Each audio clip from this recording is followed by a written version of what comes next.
नमस्कार, मेरा नाम आलोक है। आप लाइव देख रहे हैं। देखिए, बिहार के 11 शहरों में, 11 जिलों के 11 शहरों में सैटेलाइट टाउनशिप बनाने की बात हो रही है। और कल ही सम्राट चौधरी की अध्यक्षता में हुई कैबिनेट की मीटिंग में, मुख्यमंत्री सम्राट चौधरी की अध्यक्षता में जो कैबिनेट की मीटिंग हुई है, उसमें यह तय हो गया है कि उन 11 सैटेलाइट टाउनशिप क्षेत्रों में ज़मीन की खरीद बिक्री नहीं होगी। बिहार के 11 जिलों के 11 शहरों में, जिसमें दरभंगा भी है, जिसमें मुजफ्फरपुर भी है, पटना भी है, सोनपुर भी है, गया जी भी है, कई ऐसे जिले हैं। हमारे साथ बिहार के जाने माने आर्किटेक्ट विष्णु चौधरी जी मौजूद हैं। हम सब कुछ जानेंगे आपसे, क्योंकि हाँ, क्रय विक्रय बंद हुआ है, भूमि हस्तांतरण भी बंद हो गया है, भवन निर्माण भी उस एरिया में आप नहीं कर सकते हैं। सबसे बड़ी बात, ये सैटेलाइट टाउनशिप मतलब क्या, आसान शब्दों में समझे तो, और सरकार की ये मंशा तो अच्छी दिख रही है। देखिए, मंशा भी बहुत अच्छी है और एक अच्छा फैसला है। अगर आप अर्बन ग्रोथ की बात करते हैं तो इस तरह के निर्णय लेने पड़ेंगे सरकार को। सरकार ले भी रही है, बहुत अच्छी बात है।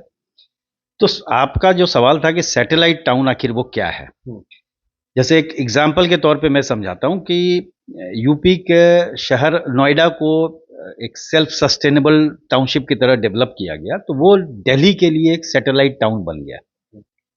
दिल्ली तो है, लेकिन नोएडा भी है। हाँ, तो नोएडा भी है, तो उसका आप कहेंगे कि तो उसमें क्या होता है कि जो एग्जिस्टिंग इंफ्रास्ट्रक्चर और एग्जिस्टिंग सिटी लिमिट्स है, उसकी रोड नेटवर्क कम्युनिकेशन वगैरह को देखते हुए फैसला किया जाता है। और जहाँ पे थोड़ा सा ग्रीनफील्ड स्पेस, मतलब खाली स्पेस भी हो और रोड लिंक बढ़िया हो, तो उस जगह को आइडेंटिफाई करके सैटेलाइट टाउन के रूप में विकसित करने की योजना होती है, जो कि अपने आप में सेल्फ सस्टेनेबल भी होता है और साथ साथ वो बहुत सारी चीज़ों पर कॉम्प्लीमेंट करता है एग्जिस्टिंग शहर को, मतलब वो उसका पूरक भी होता है कि अगर उसमें कुछ कमियां हैं तो यहाँ वो पूरी कर दी जाती हैं।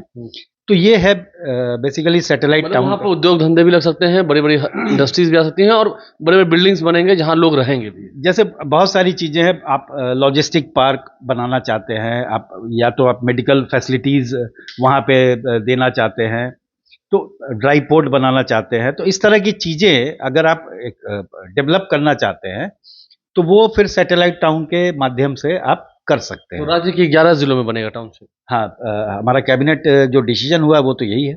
चलिए, अब हम आते हैं क्रय विक्रय, मतलब खरीद बिक्री पर।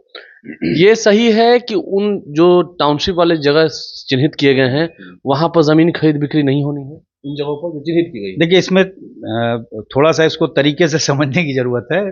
ठीक है, अखबार या मीडिया में आ जाता है कि आप इन शहरों में जो जहाँ जहाँ सैटेलाइट टाउन बनने का प्रपोजल है, आप खरीद बिक्री नहीं कर सकते, लेकिन ये पूरे शहर पर लागू नहीं होता है। जैसे कि हम पटना की बात अगर करें, तो पटना में जो चिन्हित एरिया है वो दो तरीके का है। एक आपका स्पेशल एरिया जोन उन्होंने डिक्लेयर किया है, जो कि करीब करीब 80,000 81,000 एकड़ के आसपास है। और उसमें 1,000 एकड़ के पास पास कोर एरिया है, जो कि आप भीटा सरमेरा के अराउंड का एरिया है, भीटा सरमेरा रोड का। तो जो स्पेशल एरिया डिमार्केट किया गया है वो है आपका, उसकी बाउंड्री भी डिफाइन की गई है। वो साउथ साइड में जो आप नौबतपुर, संपतचक, ये सब से जो आगे दक्षिण की तरफ बढ़ते हैं और वेस्ट की तरफ बढ़ते हैं, और इधर दनियावा ये सब ले लीजिए फतुहा की तरफ, तो इस एरिया को चिन्हित किया गया है, जो कि स्पेशल कैटेगरी, मतलब सैटेलाइट टाउन के लिए वो चिन्हित है। और उसमें भी कोर एरिया जो है वो 1,000 एकड़ का, वो आपके भीटा सरमेरा पथ के अराउंड है। तो इन सब एरिया में ही वो तो फिर बाद में नोटिफिकेशन इसका आएगा कि कहाँ कहाँ रोक लगी है, उस समय तक के लिए, जब तक कि वो मास्टर प्लान। डेट तो आ गए हैं कि 30 जून 2027 तक। उन्होंने एक मैक्सिमम लिमिट अपने आप में रखा है सरकार ने कि उस समय तक हम बाकी सारे प्रपोजल ले आएंगे। तो रोक जो है उस समय तक के लिए है, लेकिन अगर उसके पहले हो जाता तो हो सकता है पहले रोक खत्म हो जाए। तो ये सही है कि हाँ, उस जो चिन्हित क्षेत्र है, उसमें आप अब भवन निर्माण नहीं कर पाएंगे और लेन देन नहीं कर पाएंगे, जमीन का ट्रांसफर भी नहीं कर पाएंगे। हाँ, चूंकि जब जमीन सरकार उसके लिए एक्वायर करेगी या लैंड पुलिंग मेथड को अपनाएगी, तो उस दौरान तो सरकार चाहेगी कि कोई छेड़छाड़ ना हो, जो यथास्थिति है वो यथास्थिति रहे, ताकि प्लानिंग करने में बने सरकार को। और जब एक बार फाइनल हो जाती है चीजें कि ये मौजा या ये अमुक प्लॉट नंबर हम लेंगे, तो उसके बाद सरकार खोल देगी। खरीद बिक्री के लिए और बाकी नक्शा वगैरह पास होने के जैसे लिए। हम कुछ आपके मैप से समझे तो क्या आप बता पाएंगे कि पटना में कहाँ कहाँ है? हाँ, क्यों नहीं। देखिए हम मैप्स को दिखाएंगे आपको, क्योंकि हम अगर राजधानी पटना की बात करें तो इन्होंने बताया कि बीटा सरमेरा रोड और उसके जो आसपास वाले क्षेत्र हैं वहाँ पर काफ़ी आप देख सकते हो, तस्वीरें आपको दिखा रहे हैं।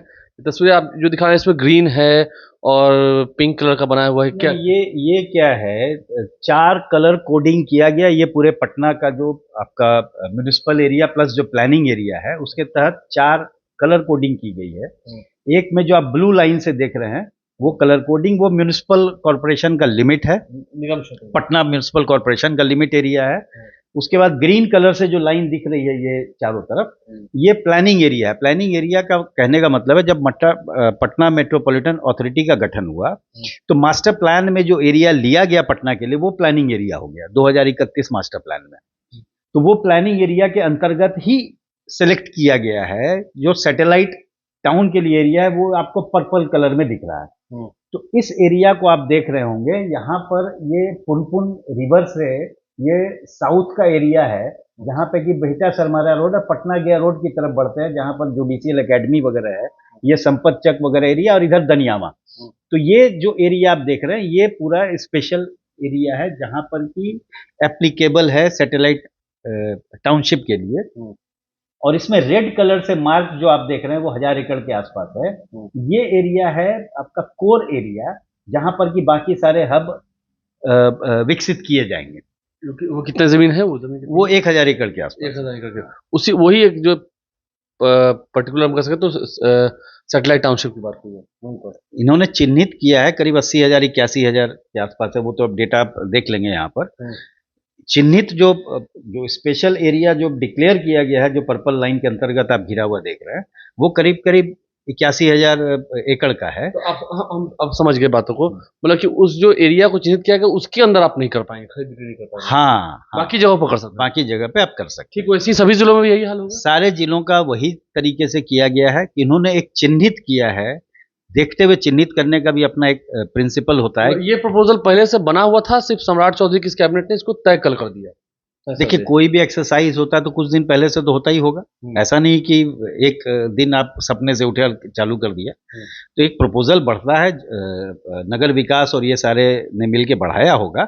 लेकिन वो सम्राट चौधरी की अध्यक्षता में, माननीय मुख्यमंत्री की अध्यक्षता में कल कैबिनेट में उसका डिसीजन हुआ है। तो एक हम तो कहेंगे कि this is a very welcome decision. बहुत अच्छा डिसीजन है।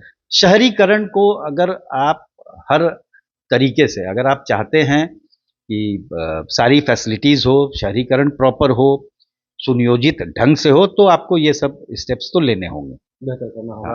अगर हम बात करें जैसे कि अब आधुनिकीकरण की बात करते हैं, अभी हाल ही में जो नासा से फोटोज जारी हुआ, आपने भी देखा था कि चमकता बिहार दिख रहा था। तो बिहार थोड़ा बदला है, बहुत बदलना बाकी है। नहीं, काफी कुछ हुआ है, काफी कुछ हुआ है विगत वर्षों में। जो बिहार का इंफ्रास्ट्रक्चर डेवलपमेंट और ये सारी जो चीजें, शहरीकरण भी बढ़ा है। ठीक है, हम अगर अब बहुत विकसित शहरों से कंपेयर करें तो हम उस जगह पर अपने आप को नहीं पाते हैं। लेकिन हाँ, रफ्तार अच्छी है। अगर इस तरीके से सरकार के द्वारा पॉजिटिव स्टेप्स लिए जाएंगे हमेशा, तो बहुत तेजी से शहरीकरण होगा। ये अगर प्रोजेक्ट बनकर तैयार होता है 11 शहरों में तो बहुत बेहतर होगा। एकदम बेहतर होना चाहिए, बहुत बेहतर होना चाहिए। हाँ, तो ये सुविधाएं तो शहर में होंगी ना, होनी चाहिए ना। तो आप तो उसी दिशा में ये कदम है, उसी दिशा में कदम है। विष्णु चौधरी जी जो कि बिहार के जाने माने फेमस आर्किटेक्चर हैं और बेहतरीन डिज़ाइन बनाते हैं, उन्होंने कैसे समझाया है, नक्शे को दिखाकर समझाया है कहाँ की ज़मीन की जो बात हो रही है, जहाँ पर खरीद बिक्री बंद होगी पूरी तरह से, बाकी पूरे शहर में वो खरीद बिक्री जारी रहेगी, वहाँ कोई दिक्कत नहीं होना, वो भ्रम है। हाँ, वो नहीं होगा, क्योंकि ऐसा नहीं होता। अदरवाइज तो आप पूरा ग्रोथ या पूरा काम ही रोक दीजिएगा। तो जो चिन्हित जगह है, जिस एरिया को डिक्लेयर किया गया है कि वो स्पेशल एरिया हम सैटेलाइट टाउन के लिए निर्धारित कर रहे हैं, उसी एरिया में खरीद बिक्री पर रोक होगी। तो आप समझ सकते हैं, आसान शब्दों में हमने आपको इस वीडियो में समझाया है, नक्शा भी दिखाया है, बताया भी है, पटना के बारे में विस्तृत जानकारी भी दी है, कौन कौन से वो जगह होंगे, किस एरिया को चिन्हित किया गया है। हमारे चैनल को सब्सक्राइब कर लें, साथ साथ फेसबुक पेज भी लाइक करें। इस वीडियो को देखकर आप जरूर समझ गए होंगे, भ्रम टूटा होगा, फैसला हुआ है, लेकिन फैसला कितना सटीक हुआ है वो भी हमने आपको बताया है। धन्यवाद।